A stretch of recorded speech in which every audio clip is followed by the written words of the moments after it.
Welcome to Harbor Rock Wealth Management's Planning Tip. My name is Ruben Smith, and as always, I'm joined by my good friend and partner, Jimmy Luster. Welcome.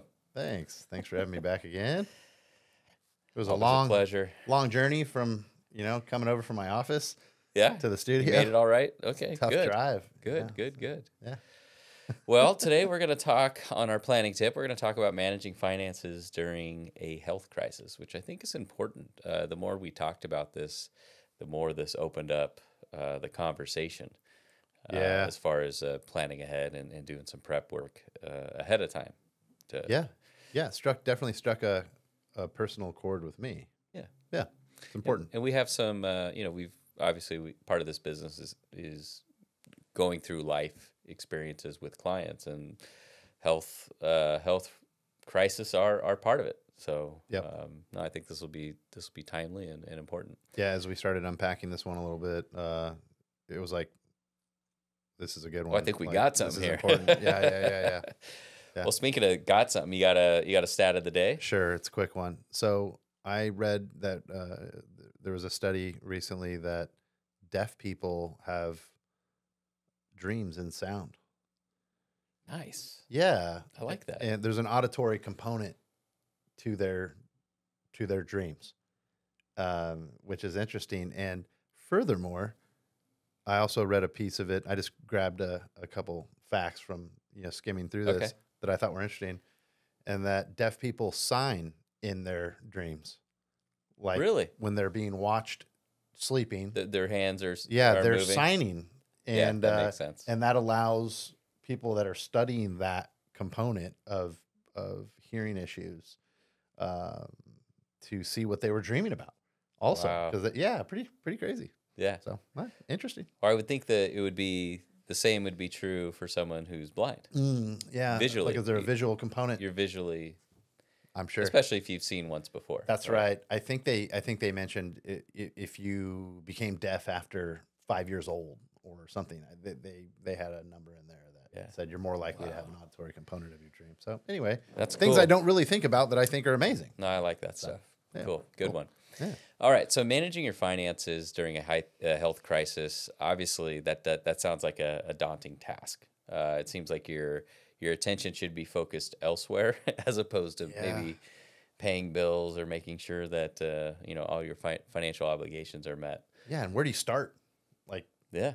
what do you do? Like, it's something you don't even want to really talk about. Right. Because, why would you? Let's plan for a terrible situation that's going to be, be hard to deal with. I mean, it's part of the job, though. Some of the conversations that we have with clients they're not the most comfortable, right? They're honest conversations. We have to look at reality as far as likelihood of certain events happening, whether it's a health event or something else, and this is one of them. No one wants to ever go through a health crisis. However, if you really think about it, if you put yourself let's put yourself in the middle of a health crisis, and imagine what type of stress and burden would be put on not only your shoulders, but those that you're asking favors for if you have not properly planned. Yeah. It kind of goes along with that concept of you can't create more time, but you can do better with the time that you have. And this may feel like it slows things down a little bit because things speed up. The sheer nature of the word crisis is increasing tempo. Right.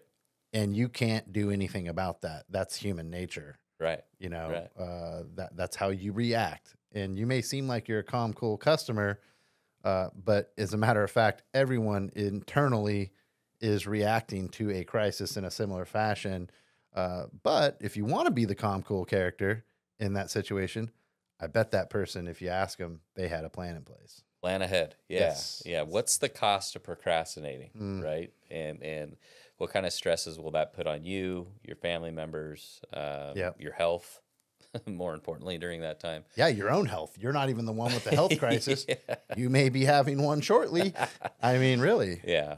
So we thought about this, and we feel you should plan ahead, and by planning ahead, we called it building your team. Yeah. Right. So who's in your starting lineup? Who's on your team? Yeah. This would be obviously an estate attorney. Mm-hmm. Okay, someone that hopefully has drafted and recently updated your trust, your wills, Medical directives. Power of attorneys for financial decisions. Yeah. Yes. Your CPA. Make sure they're on the team, right? Yeah. If a third party's coming in to potentially make some financial decisions for you, you want to make sure that the CPA is involved to provide their input as well. Obviously, financial advisors. Totally. We want to be involved 100%. We're most familiar with the broad plan, typically for clients, and why certain asset classes are positioned the way they are. So maybe there is a nest egg set aside or a specific account set aside for a potential health crisis or this type of event. So And then the last one that should be in the starting lineup would be your power of attorney. Absolutely. The one that's going to be actually pushing the buttons. Doing a lot of the heavy lifting, right? Yeah. Absolutely. Yeah, I almost consider that like that's a starting pitcher, There you that's go. your workhorse. Yeah. Right there. You're hoping to get good 7 innings out of them or something. Right. It's your bulldog, right? Yeah. And then you have your bullpen, right, or your bench players ready to go. And this is typically going to be friends and family, loved ones, people that are close by.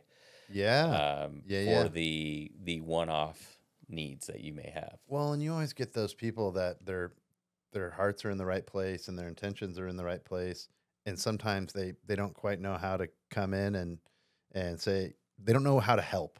Right. They want to help, and they're like, can I do anything for you? Have that discussion.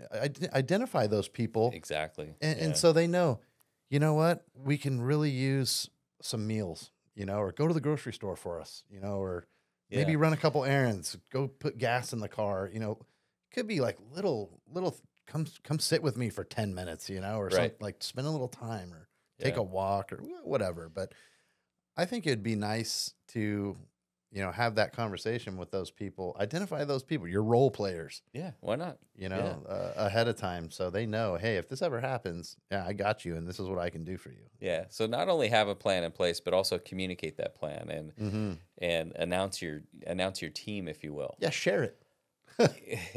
If I'm a power of attorney for somebody, or I've been someone's elected me as a successor trustee, or wants me to be a trustee in the event something happens to them, I'd like to know ahead of time. I don't want to be caught off guard with it. Not that I would more than likely have a problem with doing it. It's an honor. It's a big undertaking, but it's an honor to be held in that regard with somebody. But announcing your team allows everybody to at least get to know each other, or put a face to a name. I think that's important. So, logistically, if it's you're able to with your group, host a little lunch, or absolutely have everyone buy for an appetizer and a beverage. And right. At least I've heard your name. I've seen you. Yep. I bet you that would go a long way in kind of making it a little easier process for everybody. There's a little more familiarity there. A little bit goes a long way. Right. In that time, instead of, I don't know any of these people. Yep. I don't know best times to reach these people, or, I think that would be important. Yeah, and if just this day and age, not everyone's always local. So if a lunch or a cup of coffee or something isn't possible, then send out an email or make a phone call, or you can even hop on a Zoom. Everyone knows how to Zoom, it seems like, anymore. That's right. So. This reminds me of something too. So we're talking about putting together your team, like your starting crew, your all-star team, for when something tough is happening, and what those people are gonna do. But it's as much for what they're going to do. They're gonna help you not do something. You're avoiding maybe something with a massive tax implication. Sure. Or shifting something into someone's name that it's not the right move, or you hear these things about, hey, I'm gonna go ahead and put you on the house. No, don't. What are you doing? And you're not. And if you had a clear mind, if it was a year earlier or whatever on a Saturday, and you're having this conversation, you'd be like, I would never recommend that. Like, and who I'm talking about are the family members that are around. make sure that you're on the same page on these things. And once you have this plan in place, that allows you to spend more time on what's important. And what's important, that person who's in the crisis, their health and wellness. Exactly. Getting them out of the health crisis. That's right. Yep. That's right. And you can spend all of your energy and time into that instead of wondering like, ooh, did we update? There is no trust? Oh, man. Or there is, and God, blow the dust off it, and there's all these problems. Yeah. And, I'll give a shout out to John Stifter. Sure. I mean, what a great friend and partner he's been. Mm-hmm. And he was really there for my family. And he was one of those guys that when I asked him to jump, he said, how high? Right. Unfortunately, not everyone has that relationship. And even if you don't, these people are in their professions for a reason. They're good at what they do, and put your trust in them, but start earlier. Yeah. Have a plan.